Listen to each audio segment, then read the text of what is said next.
If you're seeing a GOG disk access error during an update, don't worry, this is usually a permissions issue and it's often very easy to fix.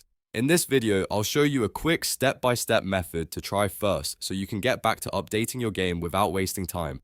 And if this helps, make sure to hit like and subscribe for more simple tech fixes just like this. First, locate the GOG Galaxy client icon on your desktop. If you have it pinned somewhere else, you can use that too, but for this method, we're focusing on the desktop shortcut. Once you find the icon, right-click on it to open the context menu. From that menu, look for the option that says Run as Administrator. Click that option to launch GOG Galaxy with elevated permissions. This is important because a disk access error can happen when the client does not have enough access to write update files properly. When GOG Galaxy opens again, go back to the game that was giving you trouble and try updating it one more time. In many cases, running the client as administrator gives it the permissions it needs to complete the update successfully. If the update starts normally, let it finish and see if the error is gone. If it still doesn't work, you may need to check your antivirus, storage permissions, or the install location, but this administrator step is the fastest thing to try first. It solves the problem for a lot of users because it removes a common Windows permission block that interferes with game updates. So to recap, right-click the GOG Galaxy desktop icon, choose Run as Administrator, and then try the update again.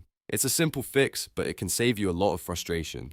If this video helped, please tap like, subscribe, and turn on notifications so you don't miss the next quick troubleshooting guide. Thanks for watching, and I'll see you in the next one.